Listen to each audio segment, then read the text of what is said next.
Hey guys, what's up? It's Heather with the Moscow, and today we're going to do the March garden tour. We're going to call it that. It is March 15th. It is windy. Hopefully this audio is okay.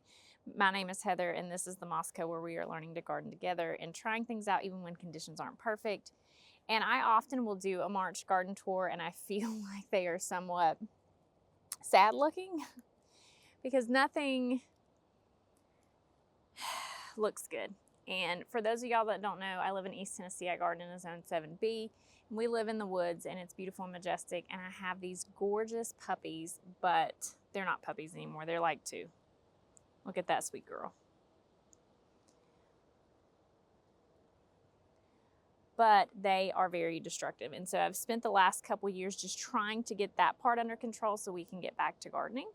And the way that we were able to do that was by installing the, what is it called?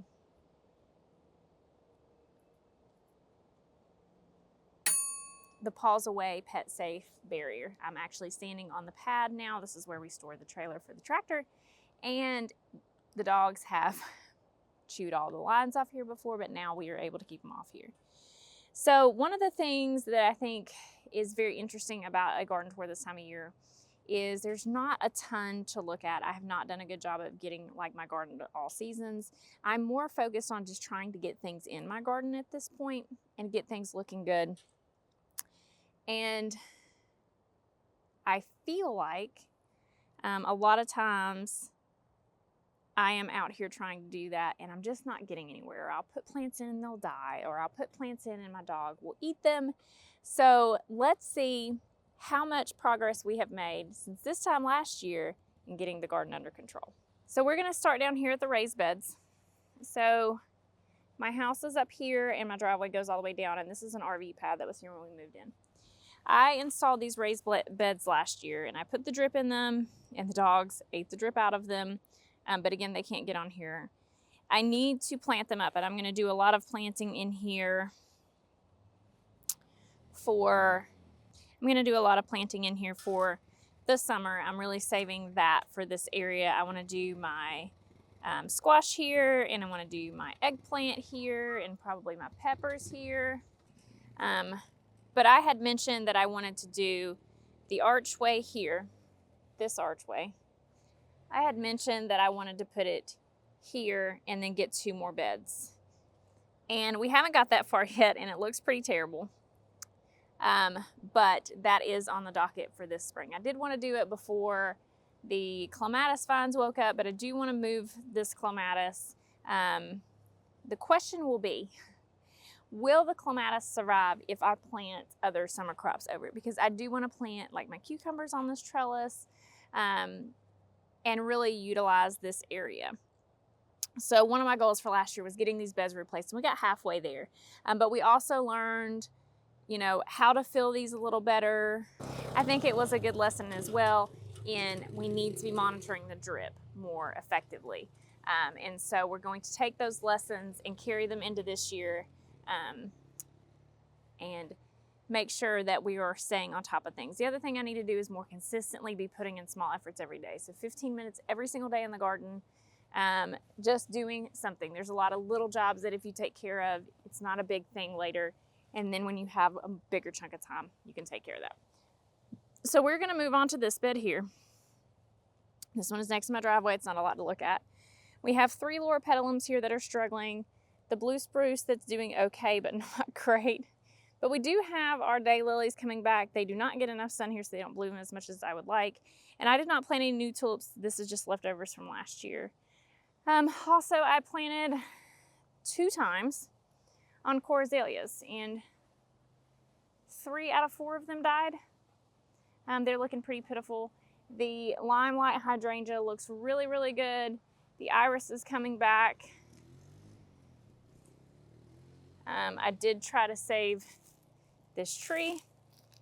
Obviously, that didn't work at all. And then we've got some lambs here coming back, looking really great. And our, what is this called? Cherry blossom. It's not a cherry blossom. It's pink. It's an ornamental cherry tree, I think. It's getting ready to bloom. I love that when it's in here. We do need to come in here and just make sure that the drip is in good working order and mulch everything. This tree which I got last year for my birthday is looking really, really good.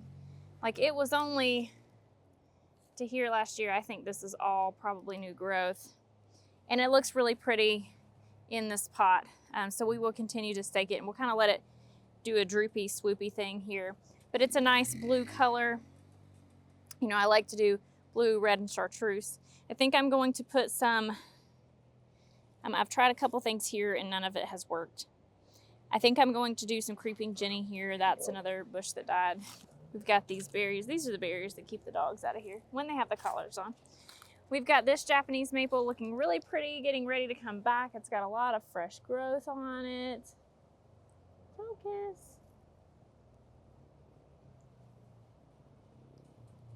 It's got a lot of fresh growth on it, so that's looking really good. And then we've got a oak leaf hydrangea, which is putting on some fresh growth, so I'm really excited about that. Got more iris here. These beds are looking pretty good, considering I just need to come in, get rid of these weeds, and mulch. I will probably move. That is another Limelight Prime, and there's a couple hydrangeas over there. I think I'm gonna move those this year. I think I'm gonna move those to the bed that is such a problem for me. They don't get enough sun where they're at to bloom, but that is really hot afternoon sun, and I'm a little concerned about that, but we're probably gonna try it out. Now from this angle, the grass looks okay. The dogs have trampled this really, really badly, and it is a problem. We have planted it before, but I think we need to plant it again. Another problem I'm having is a lot of erosion because it's being trampled so bad. So we need to come in here and plant grass again. We're gonna do that pretty soon. I realize you're better off planting your grass in the fall. However, it's bad enough that we just need to plant it and then plant it again in the fall and keep trying. We're gonna keep trying with the grass here. We have bought some more barriers so that we can keep the dogs out of this area. It is to the point that the erosion's bad enough that I'm concerned. So we'll do that. Then here we are up at the house. We've got this bed here and this bed here. They need to be weeded. They need to be mulched. I did remove the trees from here. I talked about before how I don't have a good option I can think of. I'll just do annual plantings in here. I would like to have some kind of tall centerpiece, preferably something green or blue to contrast the redness of the house, but I think we're just gonna go with annuals here. And then I wanna do oak leaf hydrangeas. So what's interesting about that spot in general is that it does not get enough sun. It only gets 3 or 4 hours of sun. However, it's hot afternoon sun. So I'm hoping if I put some oak leaf hydrangeas in here and really, really baby them, plenty of water, make sure there's lots of mulch around the roots, maybe they'll be okay. Because the other problem is you've got this and it gets hot afternoon sun till here, but then the rest of it is pretty much shade all day. And we want it to all be the same planting. So we'll be doing that pretty soon. And then again, once we mulch this, like in a month, this is gonna look much better. And then we've got this one over here. These are the gardenias. This is probably the most successful thing that I had from last year. These bloomed all summer, looked really, really beautiful. And then the lamb's ear around it got really big and covered all the area. Again, we're trying to cover more dirt. So I do think I need to separate them and put them through here and along the back side as well with these beautiful gardenias. Gardenias are such a beautiful fragrant flower, and they are growing really well here. I think they're probably twice the size they were when we planted them. If we pan around here, this bed is the only one that I have mulched so far. Again, we are going with the pine straw mulch this year. It does have a little weeds that I need to go in, but we put a barrier in there so the dogs can't eat the plants out of it. And then we put down drip tube, but the drip tube was too close to the edge, so they were able to pull on it a little bit, so I need to shorten it so that we can provide water to that area without it being killed. And then we've got our pathway here looking really good over there, though. It's looking pretty tidy, and that makes me happy. That Japanese maple has got some really good fresh growth on it. Yep, beautiful fresh growth. And here in a week or two, that's gonna shine really beautifully. But I do see some hostas starting to try to pop up here, which is really, really promising. I transplanted like 100. It felt like, I have no idea how many it was, hostas over here, and I thought the dogs had completely trampled all of them because I did not use that barrier to keep them out of it this last year. But so seeing even like 1 or 2 leaves come back is really, really exciting. So we need to get in here and weed again. So there was a hosta there. Let's see what else we can find. There's a hosta coming up over there. So really, really promising. And we may not even need drip in that bed, but it's there if we want to have access to it. So let's go and look at the vegetable garden. So here in the vegetable garden, we had moved this other Japanese maple here. It did not survive. It's pretty crispy. There's no fresh buds on it. It did not survive. But these heucheras that are this bright chartreuse are looking just gorgeous. And I'm thinking, do I leave them in this pot and just basically cut the tree down? Because they do look really pretty right here. Or do I put these underneath the other Japanese maple that matched it that was in the woods? Because the chartreuse contrasting with the red is so, so pretty. And these just look glorious. They have come back probably in the last week or so, looking really phenomenal. We did come through here and get rid of all the weeds once. We need to do it again. But if you'll remember, I did plant some spring crops in here and then I went on vacation.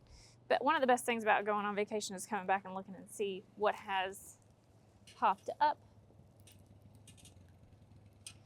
And I planted these last year and forgot about them. So now I have these here. I would have used them for cutting, but when they were blooming, we were going out of town. It didn't really make sense to cut any of them. But here are some of the germinations from, now there's a bunch of weeds in here too, don't get me wrong. But a lot of these bigger 2-leaf sets, and then those are the sweet peas. All the way down, we've got some solid germination. So I'm really excited to see how these things grow. These again were tulips from last year. Coming up, that one's blooming. That we planted. And then over here we've got some more of the things that, like this right here is what we started. So that's really exciting, getting pretty good germination on everything. So that's making me very happy. This area, I wanted to make the maintenancing of it a little bit easier. Every year I struggle with that part, but I think we've got some good strategies in place to make that a little easier. One of the things that I'm really looking forward to in the garden this year is trying to stay on top of things. And again, 10 to 15 minutes in the garden every single day to keep things going, keeping an eye on the drip system. So last year we really tried to fill up that one bed over there, and we lost a lot of the plants that we tried that with. And we wanted to replant the front and do the side. And so when I'm looking back and I come back and look at it now, it doesn't seem like we made a lot of progress there. And I wanted to talk about this a minute because I think this is very relevant for people, for not just gardening, but for a lot of things. So if you look at it, you're like, you know what, I don't have anything tangible that I can see. But I learned a whole lot. I learned that I need to be in my garden 10 to 15 minutes every day to keep it 80% of the way I want to keep it. I learned that I have to keep an eye on my drip system or it's not going to keep working. I learned a lot. So that is to say that just because we walk around and things don't, I had a whole list of goals for last year, and some of them we made and some of them we didn't, doesn't mean we failed. Doesn't mean we didn't achieve what we were trying to achieve. We learned lessons, and that's what this channel is really about. It's not about, oh, look at my pretty things. Certainly, I would love to be able to show you all the pretty things, but there are a lot of channels for that. Sometimes you're out in your garden and things just don't go the way you want them to go, and you try it multiple times and you can't make it work. And this channel is more about seeing some of that and troubleshooting and being like, you know what, that's how my garden goes too. I try things, but life gets in the way. The other thing is when you're seeing these channels, and they're great for inspiration, I'm not knocking any of those at all. I watch them, I enjoy them. They're great for inspiration. But they have bigger budgets and they've been doing it longer. And so they can make a bigger change on a bigger scale in a shorter period of time. Maybe that's not you. Maybe you're just buying a plant or two a month. That's okay. Maybe that plant dies. That's also okay. But what did you learn from it? Nothing is for nothing. You're learning lessons and you're figuring out spots and what they like and what they don't like. And the fact that the dogs are eating everything and all those things. So even like on my health journey, that's another thing. I see people, they're like, well, I tried this and it didn't work. And I just keep restarting with a diet or a workout program. But you learned something. You learned that this food isn't sustainable for you to cook. You learned that you can't meal prep every week. You need to meal prep every month. You learned that you don't have to overcomplicate food. So even if you didn't get the end result, you learned some lessons so that next time you do it, you'll get closer to that end result that you're wanting. And that's how gardening, I feel like, is as well. And so when we walk around in March, and I'm certainly thrilled to have daffodils here and thrilled that things are germinating, and I'm thrilled that some of the grass is alive. But it's easier to look at the things that maybe I'm not as thrilled about and get caught up in that. And so I wanted to encourage everybody that some of the things we wanted to do, we got done. Some of them we didn't, or some of them we failed at, but we learned things, and that's the more important piece. Hopefully next month we'll have some other annuals and pretty things to look at. Our last frost date around here is April 15th. So that's when it starts to get really pretty and colorful around here. We can start putting stuff in the production garden. I really want to spend some time focusing on, again, gardening for 10 to 15 minutes every single day, getting small jobs done, keeping up on maintenancing of the drip tubings and systems so that we can have things succeed. Comment down below what you felt like you learned from your garden last year. Thank you guys so much for watching. I really enjoy being out here in the garden, and the fact that it's spring and it's warm out here is just feeding my soul. Thank you so much. We will see you in the next one. Bye.